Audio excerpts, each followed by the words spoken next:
It is a full moon day. That's why it is called as Purnima. The guru has to be like a full moon, means completely grown, completely mature. There are 16 colors or the phases of the moon. And when the complete Purnima comes in the full moon day, all the 16 colors are complete. You also know that in the Vishuddhi Chakra, there are 16 subplexes.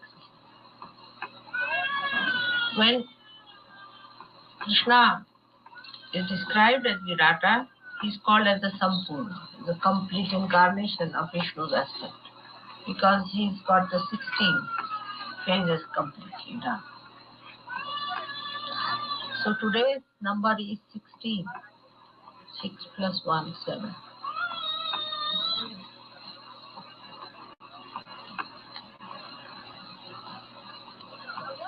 Now we have to understand the importance of Guru. Why should we have a Guru when we have God?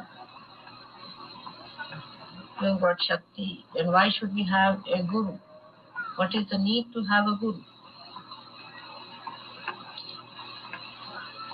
Guru means the weight. The weight. We get our weight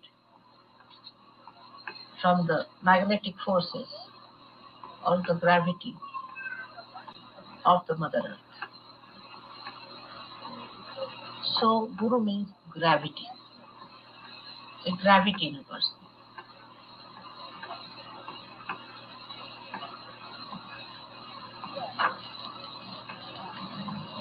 Why do we need a Guru? Because to know God is easy, especially in Sahaja Yoga. To be one with Him. As soon as you get your self-realization in Sahaja Yoga, the modern Sahaja Yoga, immediately you become entitled to give realizations to others. It was said that Guru is the person who makes you meet the divine. But it's not true. Because any self-realized person in the Sahaja Yoga can raise the Kundalini and can give self-realization to others immediately after they have touched the Sahasrara or opened the Sahasrara.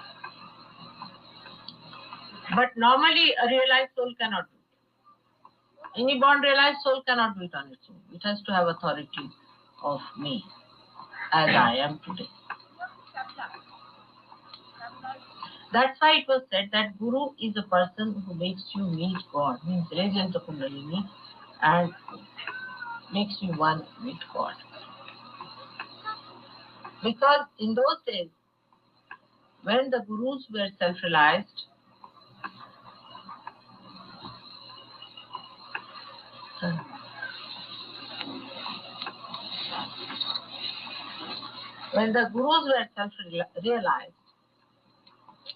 they had the authority and power of raising the Kundalini only after they had reached a very great state of evolution, complete purification, complete detachment. So it was not possible for people to give realization when they just touched the realized state. Most of the Gurus in the olden days started by first cleansing the people. First cleanse them, one by one, raised the Kundalini, brought it to every chakra,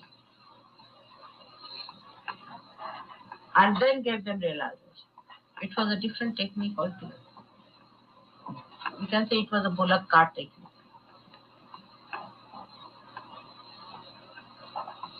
And that's why one mantra was given for particular chakra, where was the problem, where the Kundalini was stopping. For about, some people used to get it for Even for 10 years, they would work out on one chakra. I've known people who have been working on Agya for 10 years, 20 years. But in Sahaja Yoga, we clear it out just like that. That has something to do with your particular guru and she is.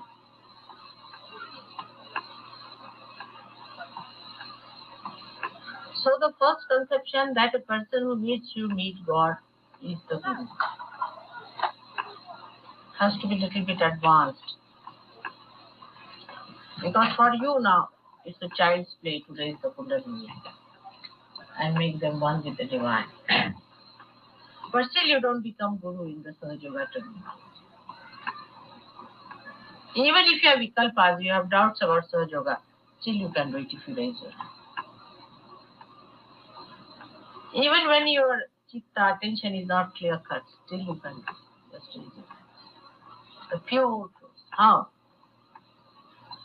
How it has worked out that way? So beautifully.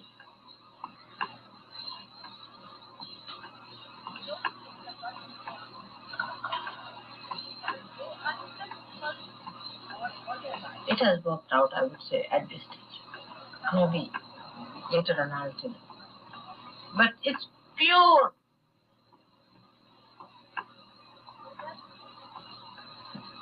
Divine, which is not contaminated by whatever state you may be, is flowing. Absolutely pure divine. With others it was different. They had to cleanse it, clear it out. As an instrument you are perfect, but as a guru you are not.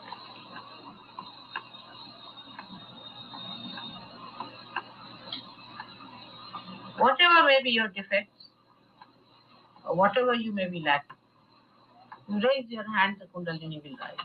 Like your Deccan call. On your fingers it is going to move. It's a tremendous power. You can ask anyone.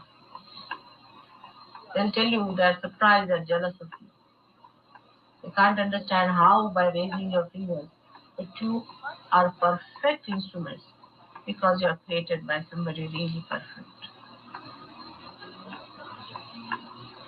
But you are not perfect gurus. That one has to understand. And that is why you need a guru to tell you all that. What is a perfect soul?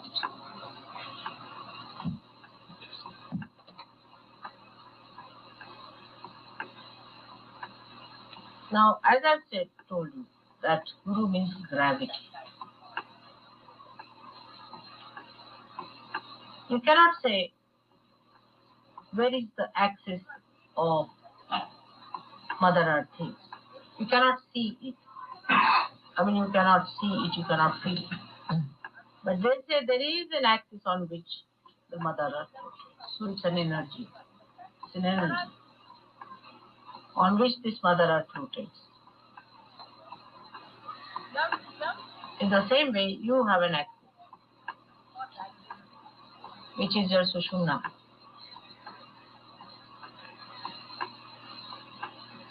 Which gives you the gravity.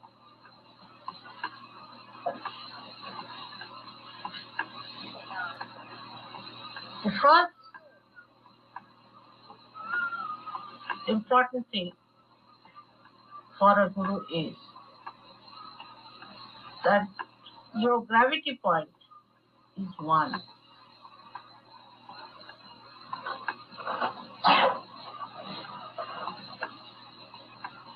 Everything centers on gravity.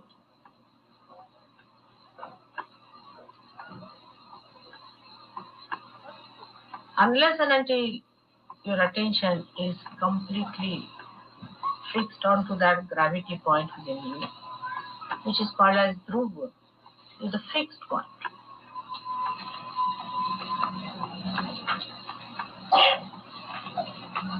You cannot become a good guru.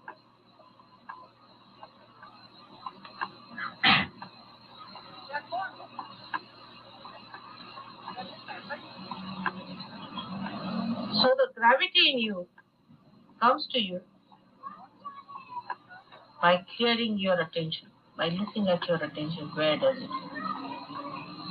How do you reach your gravity point or anything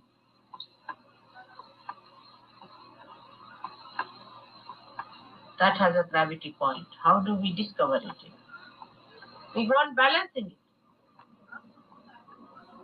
And where the balance is complete, that time we say this is the gravity point. In the same way, your attention should hold your gravity point in complete balance. So the first thing is that you should be balanced first.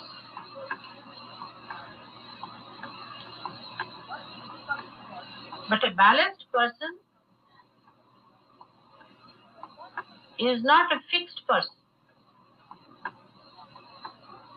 He is not rigid. But an imbalanced person is a person who runs here, there, there. Even after coming to Sahaja Yoga, running after this, running after that, running after that, such a person cannot achieve much. Fix your gravity point. The balancing point is Sahaja Yoga.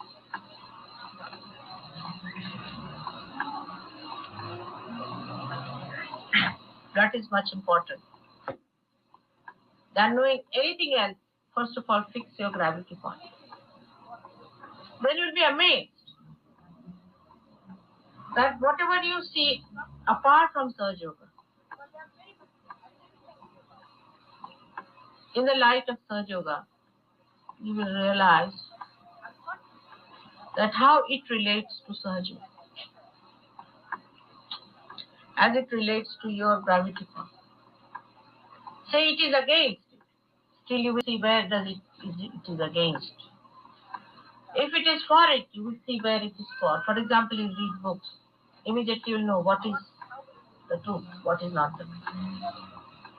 But if you do not have that point fixed or attained, then you will be slipping down this side or that side. Anything else can attract you, you can slip down from truth. So that point has to be fixed first of all within ourselves. Dhruvapada, as they call it, the position of the fixed point, from which we understand that everything radiates from it. Everything is controlled from here, the light within us, by which we see what is darkness and what is reality.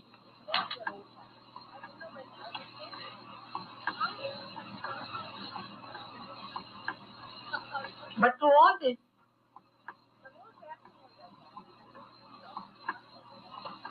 even if you glorify and say all the names and chant everything, it has no meaning.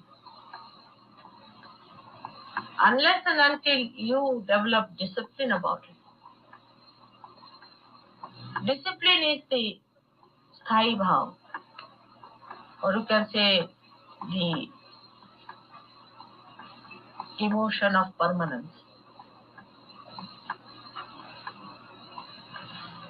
For Guru Seva or for becoming a Guru. You must discipline your body, discipline your mind, discipline yourself.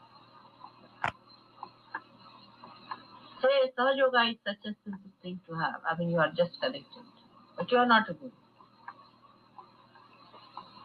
So how do you discipline yourself? Some people say have awkward way in their body. Then they should get to it that they have a proper way in their body. Mold your body.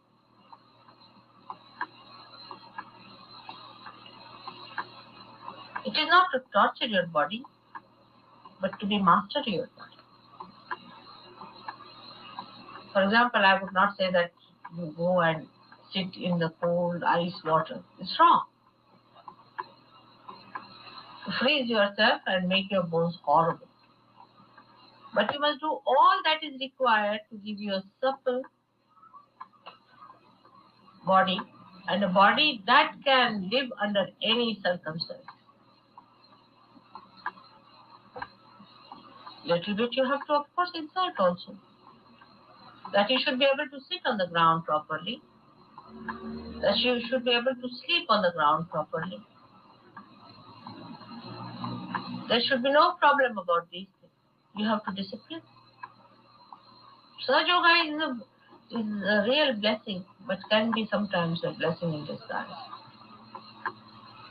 If you take it for granted, you will drift out. You won't go very further. So the body should be such that it should be able to take a lot of load upon itself. Should be able to do a lot of work. This is for you to decide about your own body. Now you see your guru's body, how it is. I take a lot of work out of my body. I can work for hours together. I can keep awake for hours together. I'll never, even once, say that my body is no good. It's such a nice thing I have. But there is a very great tapasya, great penance behind it. Tremendous penance. Because this is a human body which had to work out lots of things, at the time of Rama. He had to walk bare feet all the way. He was a king and he had to live in a hut.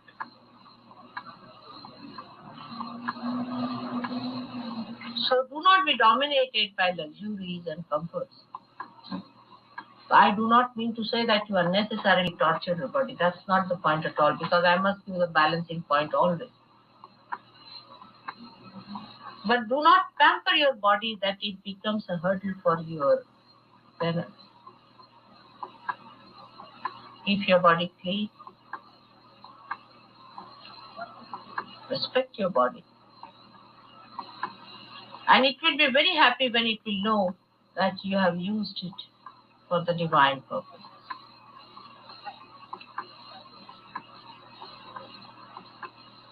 There's an Indian word for which we call it a baitak. Yeah, I don't know. There's no English equal to that. But baitak means the power to sit. That's the gravity. How long can you sit in one posture?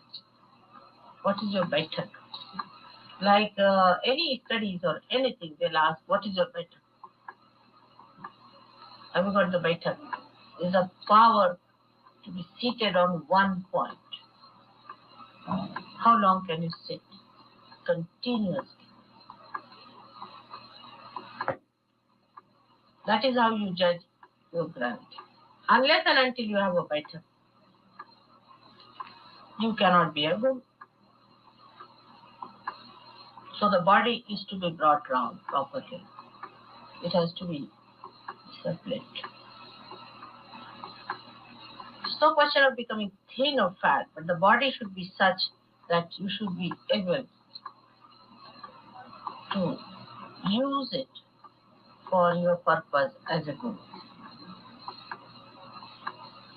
Sometimes you will find you can't sleep on the ground.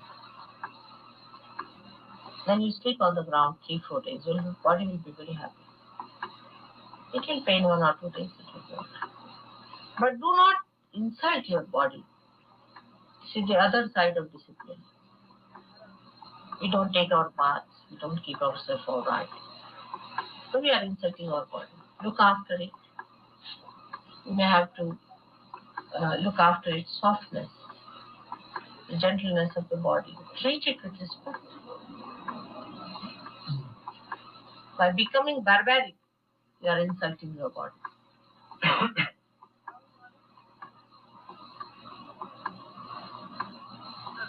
So, the body is very important. It is made of 5 elements, and all these 5 elements within us, as gurus, have to be sparkling. I can go on like this, but now you think about it in future. What have you to do with your body? How you are going to use 5 elements within your body to cleanse them Make them beautiful so that your light sparkles.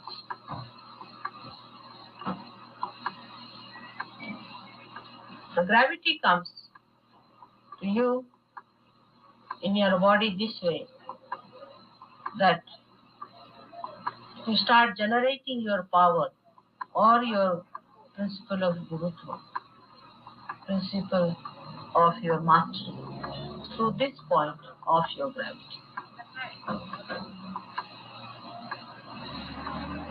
The second point is your attention should have that gravity. Your attention is very important.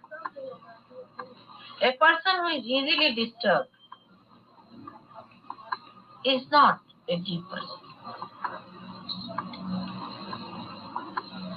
Or easily taken to something like, say, emotions.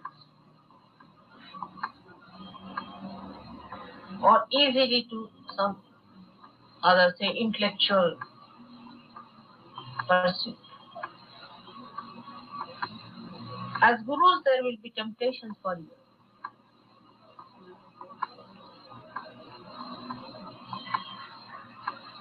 People will be challenging, absolutely. A person comes out with a very big intellectual feat or something like that. Then immediately you'll feel challenged about it. And you will say, all right, let me handle the situation. Handle it at the Sahaja Yoga point, on your gravity. Just sit down on your gravity and see for yourself. Immediately you will know how to handle the situation. You need not talk to that person, you'll handle the situation right. Not on intellectual level, but on your gravity. If the attention has the gravity, it pulls down the ego and the superego of other people.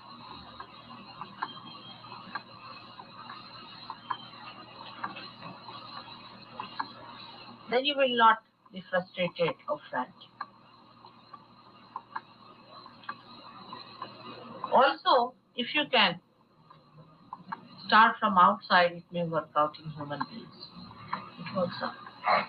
Like study your behavior, how you behave towards others. Or study your attention, how it behaves towards outside. What attracts your attention? What attracts your attention? Study your attention. By that study, you will be able to fix your attention in its maryada, in its boundaries. Once you put the boundaries to the attention, then the depth starts developing. The person who has no boundaries can never have depth. He will be spreading just like that, all through. No depth at all. So you have to put boundaries by understanding your attention. That no, not more than that. All right, not more than that. Like some people in Sahaja Yoga, they get interested in a patient. Then for them that patient becomes important. Or get interested in some person that he must get realization. Say my mother, my father, my whole thing. And all the time they're talking about my jobs, my clothes, some sort of a my.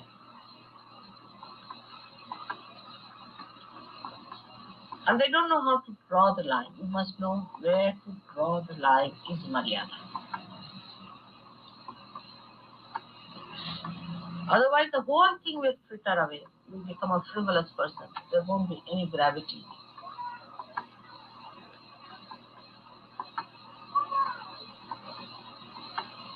So you must know how far to go with a person when you are dealing as a guru. Then you are a master.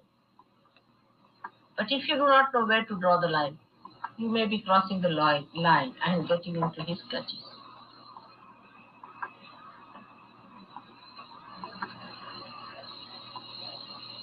So the best way is to handle the situation is to get into thoughtless awareness.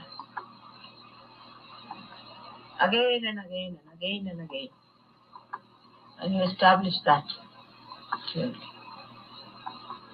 Now some of them do complain to me that it's not a easy thing to do. It's the easiest thing to do. If you give up all other useless things that you are doing.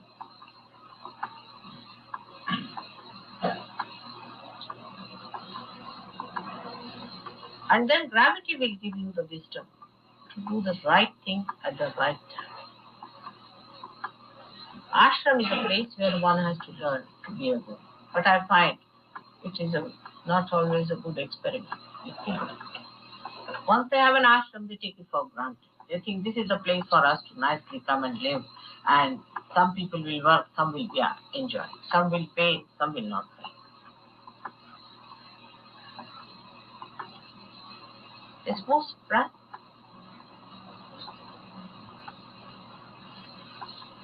You must immediately find out a person who really has the spiritual authority and try to follow it. Instead of that, we try to mix up with people who are of a lower spiritual authority. And he sleeps till 9 o'clock, everybody sleeps. In an ashram, nobody should sleep after 6 o'clock. It's an absolute thing. Absurd. You must sleep early, get up early. Otherwise, you can stay outside.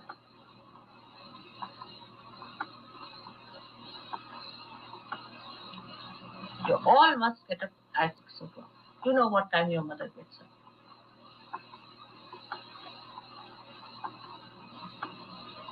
And what I find, nobody's up here. In India, they all get up very early. But I find nobody's up here. My attention is all wasted.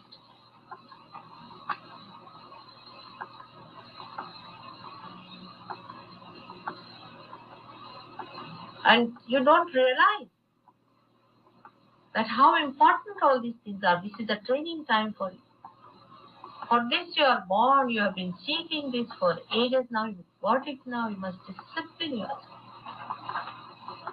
But I have seen in ashramas where people pay a big amount, they get up at 6, 4 o'clock, 3 o'clock. Because in Sahaja Yoga, everything has to come from you. This is the style it is. At the most, I can ask people who are not all right to go out for a while, live outside and then join ashram. That helps them. But not more than that, because I'm also a mother, though I'm a guru. It is you who should mature yourself. You will mature much faster than I force things on you. Finding faults with others, but not with yourself. Must have a discipline, a time in the morning to get up, to do a little puja or something. At least spend half an hour, all of you together. Should be ready by 6 or 6:30. Sit down, do meditation. I have to lay down rules for you now because you do not want to lay down. I'm also amazed that many people do not know even my Aarti after so many years by heart. That is what Sahaja Yoga is, because it's a Mahamaya.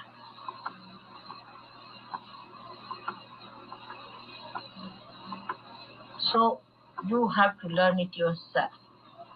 You have to do it yourself. It's easy to talk about Sahaja Yoga, very simple.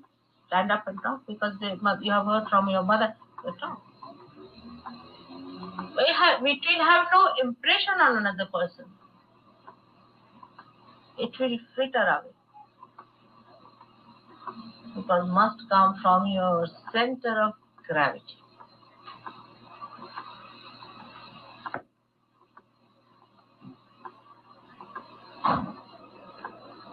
This is the greatest thing you can do to yourself.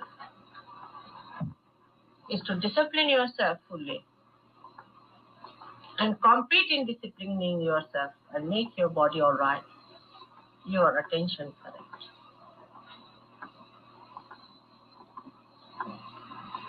Attention is corrected by many ways. As I said, watch your attention. Where does it go?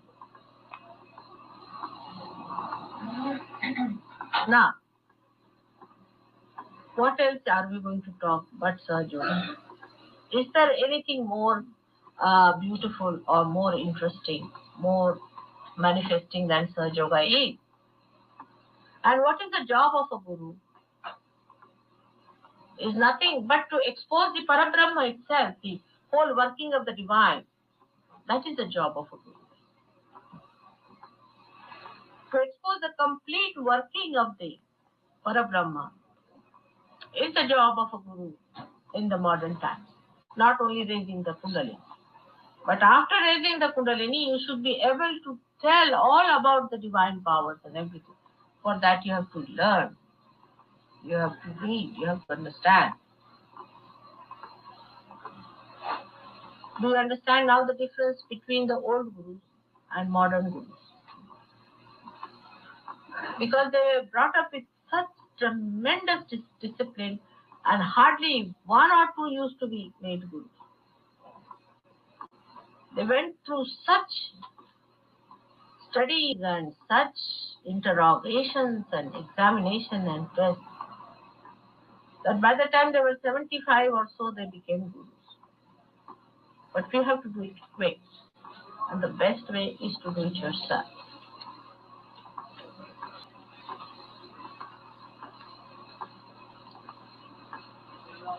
Perhaps the tradition of the Western countries do not give you much impetus for discipline. That's called as cutting out your freedom, perhaps. But a disciplined person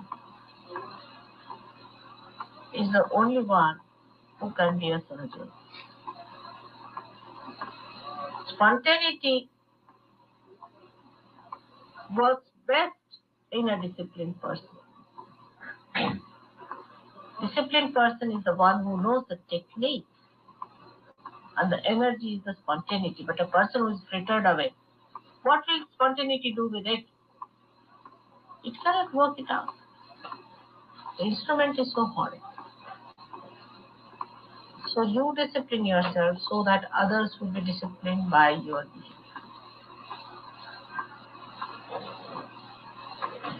Once you have disciplined yourself, when you become a guru, you have certain privileges as master. And it is used as a weapon by many masters before. You need not use, I'm just telling you as a side issue, is the temper. All the gurus had tremendous temper. That's expected of them.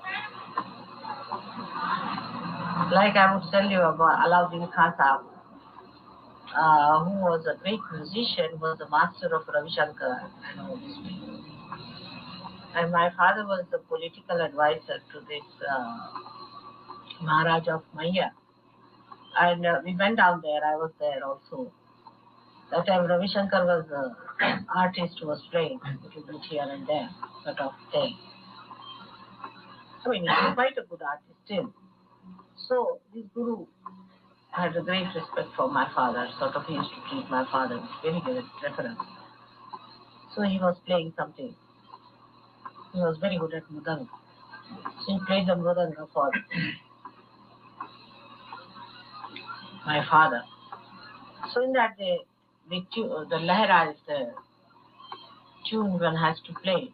It's a simple tune, just to play for the mridangam to be played on that. So my father asked Ravi Shankar to play. And at the slightest they will take up this and hit you, see? So people used to be very careful. If they were sitting near the stones, the people would stay away from them. They would throw stones. They'll keep a chimta, big chimta like this. Anybody coming near them, they would hit them.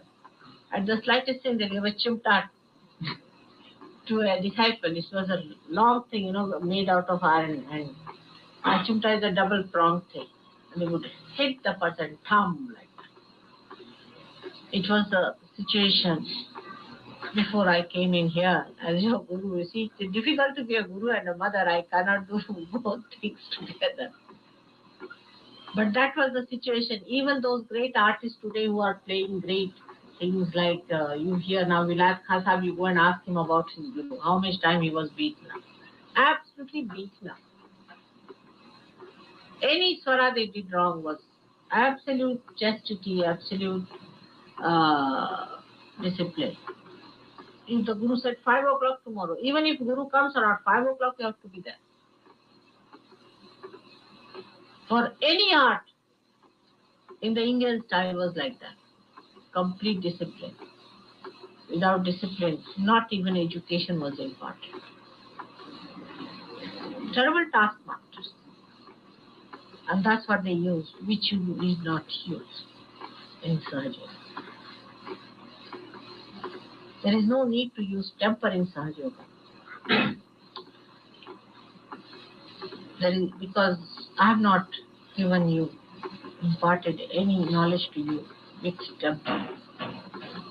Perhaps there could be hardly anyone who has seen me in a temper. So that is not the way we Sahaja Yogis are going to impart knowledge to others. We have to be very mild and sweet, because in the pattern of your own Guru, because she's sweet, she's very mild, and she's very persuasive and kind. In the same way you have to, because that pattern you haven't learned.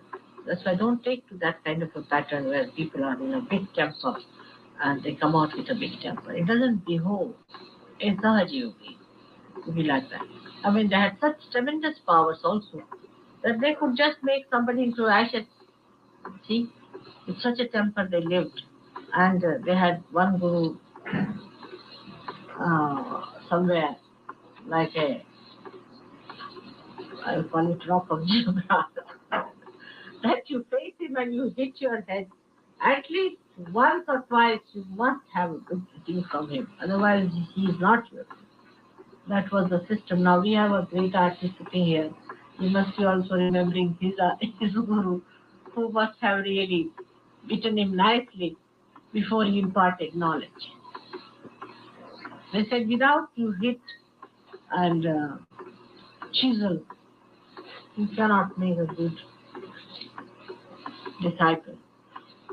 And this time you are going to challenge that and to prove that our mother was extremely kind, and still we are chiseled out beautifully by your own chisel. That's why I request you to do it yourself, because I cannot do it as a mother. And that's why it is your responsibility to do it that way. Today is a day where we all have to decide that we are going to be gurus now. I am going to retire as a guru. It's all right to be a mother with your people. Now you have to be gurus of other people. And for that, you must know what you should achieve. You have all the powers within you. You can manifest them also. But you cannot have a following unless and until you become a guru. This is the only difference. If you want to have a following, then you must chisel out yourself in that fashion that as soon as people see you should say, here is somebody with that gravity. I think that should be sufficient for today. Yeah. Only thing, the last, most important thing is that you cannot make a drama out of it. It has to be a reality. See, by standing like a big, imposing person, you do not become that. On the contrary, people will think you're mad. It should be from within that you should develop that dignity within yourself, that poise, that balance, that understanding within yourself. A kindly voice, a beautiful personality, benevolent, but standing above everyone else by its gravity, depth, gentlemanliness, generosity, proper bearing, neatness, cleanliness,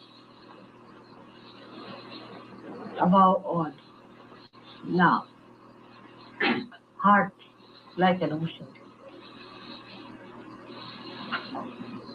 most forgiving. I'm sure next year we'll have some gurus here who have already got some disciples around. May God bless you.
त्वमेव साक्षात्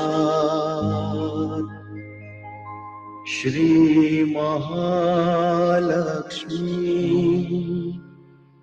महासरस्वती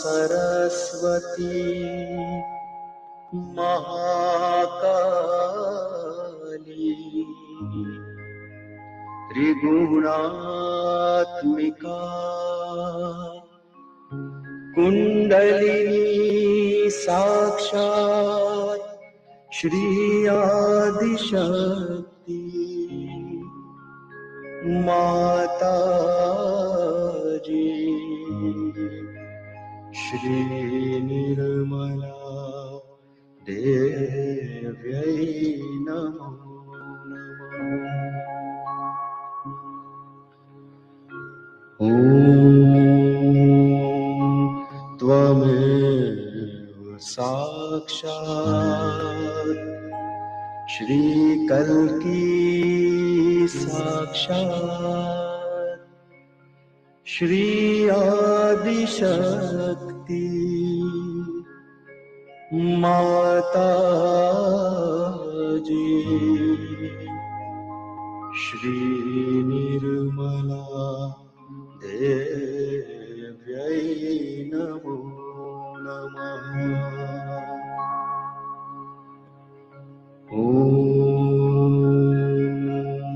त्वमेव साक्षात्